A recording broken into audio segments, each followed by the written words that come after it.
धोने वाली बहू। शादी के पहले से ही विभा को कपड़े धोने का बड़ा शौक था।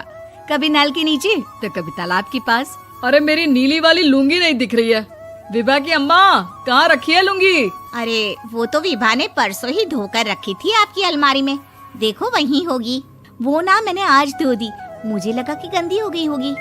अरे कैसे गंदी हो गई थी, उसे तो मैंने पहना भी नहीं। हे भगवान, इस लड़की के कपड़े धोने की आदत से परेशान हो गया हूँ मैं। जितना तो घर में राशन नहीं आता उससे कहीं ज्यादा डिटर्जेंट पाउडर का खर्चा है। इसकी शादी करवा दो, शादी जाए अपने घर में ही करे काम, फिर चाहे घर के कपड़े धोने हो या पूरे गांव के। हाँ ठीक बोल रही हो, देखता हूँ मैं कोई लड़का। वो दिन भी आ जाता है जब विभा को देखने लड़के वाले आ जाते हैं। लड़की मुझे अच्छी लगी। होने वाली सास कहती है, बेटी अगर कुछ पूछना है तो पूछ लो। वैसे तो हमारी लड़की बहुत ही शर्मीली है, जो बोल दो वो मान लेती है, इसे क्या पूछना होगा। अरे कैसी बात कर रही हो माँ, मुझे इन लोगों के घर रहना है, सवाल तो कई है।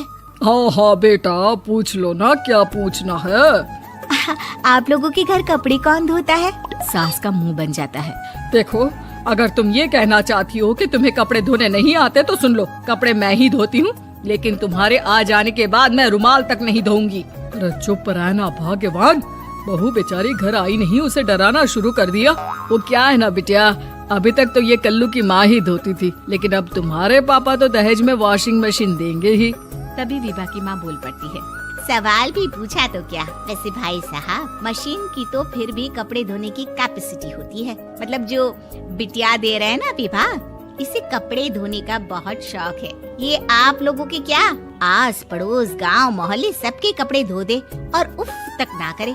बाहर देखा नहीं आपने कितने कपड़े सूख रहे हैं, सब हमारी बिटिया ने ही तो धोए हैं। बस भी करो ना माँ, शर्म आ रही इतनी तारीफ सुनकर। और तो और एक दाग निकाल कर दिखाओ तो मान जाऊँ। हाँ अच्छा माफ करना बेटा, मैंने गलत समझा, हमें तो रिश्ता बहुत पसंद है। और ऐसे जुड़ जाता है रिश्ता कपड़े धोने का शौक रखने वाली विभा का।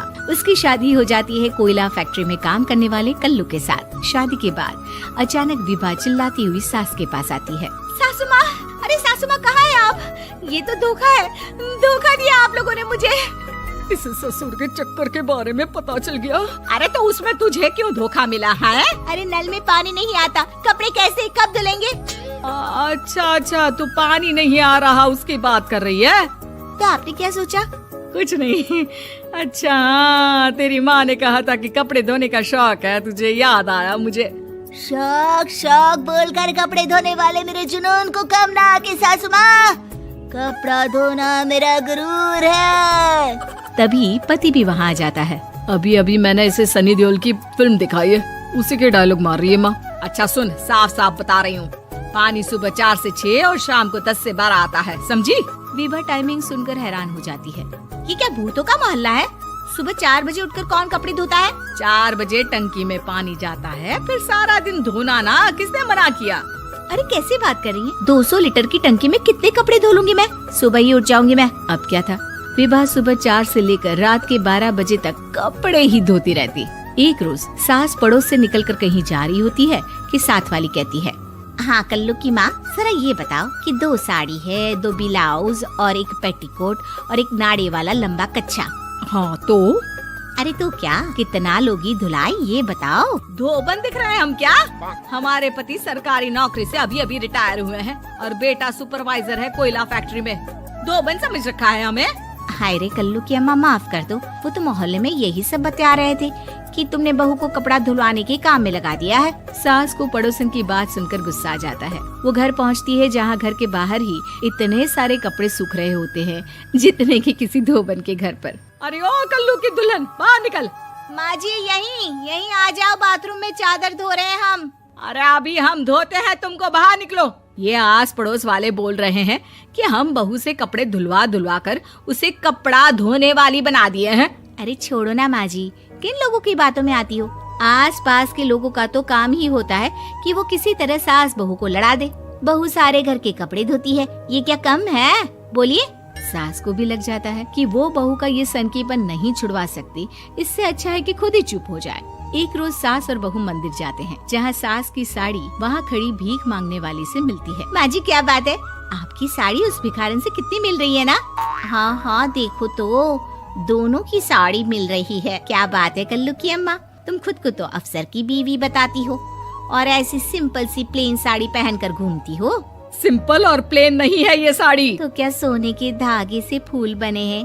कुछ भी सासू माँ, कुछ भी। हाँ बने थे इस साड़ी में सोने के धागे से फूल। मेरे पति लेकर आए थे मद्रास से स्पेशली मेरे लिए 10,000 की। ताहे भाई साहब इस भिखारन के लिए भी सेम टू सेम साड़ी लेकर आए होंगे 10,000 की। सास उस वक्त तो कुछ नहीं कहती, लेकिन बहू के साथ घर आती है और अलमारी से एल्बम निकाल कर लाती है। ये साड़ी देख रही है, ये वही साड़ी है जिसे मैंने अभी पहना था। इस साड़ी में ये जो चमकदार फूल दिख रहे हैं ना, ये सोने के धागों से काढ़े गए हैं। लेकिन तू लोकल वॉशिंग मशीन ब्रश से घिस घिस कर सारे फूलों को निकाल कर साड़ी प्लेन कर दी। मुझे माफ कर दीजिए सासू माँ। और तो और, जब मैंने तुझे तेरी गलती के लिए कुछ नहीं कहा, लेकिन तूने तो सबके सामने मेरा मजाक ही बना दिया। क्यों? बहू को समझ में आ जाता है कि अब से उसका कपड़े धोना बंद।